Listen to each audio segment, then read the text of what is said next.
আচ্ছা আবার আপনি টায়ার্ড আর এই কথাটা আপনি এই পর্যন্ত কতগুলো মেয়েকে বলছেন? অনেকজনকে দিয়েছি, কিন্তু আপনার ব্যাপারটা একটু স্পেশাল, কারণ আপনি আমার সত্যিকারের এবং শেষ ভালোবাসা। আপনার ফ্যামিলি ফ্যামিলি আমি যেটা বলবো সেটা মেনে নিন, শুধু আপনি রাজি হলে হয়ে যায় আর কি। রাজি না হলে আমি আপনাকে আমাকে ছাড়া বাঁচবেন না, তাই তো? আমি আপনাকে নিয়ে বাঁচতে চাই। ধরেন খুব পছন্দ হয়নি? অনেক পছন্দ হয়েছে, কিন্তু আমি তো আপনাকে চিনি না, চিনলে ইমপ্রেস হয়ে যেতাম।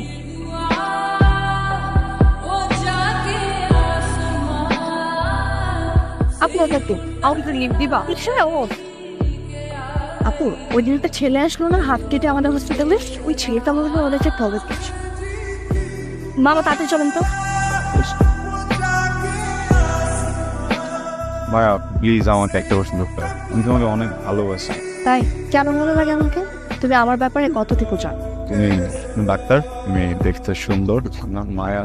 তুমি তো শুরুতেই ভুল, আমি ডক্টর না, আমি একজন নার্স। নার্স মানুষ তো, এলিয়েন তো না। তোমার বাবা মা মেনে নেবে? কেন মানবে না? তোমার অবস্থান সম্পর্কে তোমার ধারণা না থাকলেও আমার ধারণা আছে সব। তুমি শুধু শুধু তোমার সময় নষ্ট করছো। ওর বয়স হয়েছে, এইসব পাগলামি দেখতে এখন আর ভালো লাগে না। এসব ছেলে মানুষ বন্ধ করতে পারো। আমি মোটেও ছেলে মানুষই করছি না মা, আমি মায়াকে ভালোবাসি আর আমি ওকে বিয়ে করতে চাই। ও তা এটা তোমার কততম ভালোবাসা? আরে আমি তো বাপ হয়ে এসব কথা বলতে লজ্জা লাগে। তোর এই প্রতিদিন নতুন নতুন প্রেম করা আর এইসব ছেলে মানুষ করা তো লজ্জা লাগে না? বাবা তোমার যা ইচ্ছা তুমি বলো, বাট আমি মায়াকে বিয়ে করতে চাই। আমাকে যদি বিয়ে করতে না দাও আমি সুইসাইড করবো। কি কথা? তোমার বাবা আমাকে ব্ল্যাকমেল করতে তো খারাপ লাগে না? মা আমি মোটেও ব্ল্যাকমেল করছি না, আমি যদি মায়াকে না পাই তখন সুইসাইড করবো। এই যে একটা লাশকে সমাজে আমার অবস্থান কি তুই জানিস? আমি এবার আসলে একটা কিছু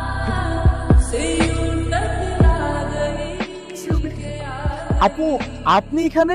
এটা আপনাদের বাসা? জি। অকান্ত আপনাকে খুঁজতে খুঁজতে হয় না। কেন ও আমাকে খুঁজবে কেন? না মানে আপু আসলে সকালবেলা আপনাকে সত্যি সত্যি ভালোবেসে ফেলছে। আমি আমার লাইফ ওকে এত বেশি সিরিয়াস কখনোই হইতে দেখিনি। সিরিয়াস?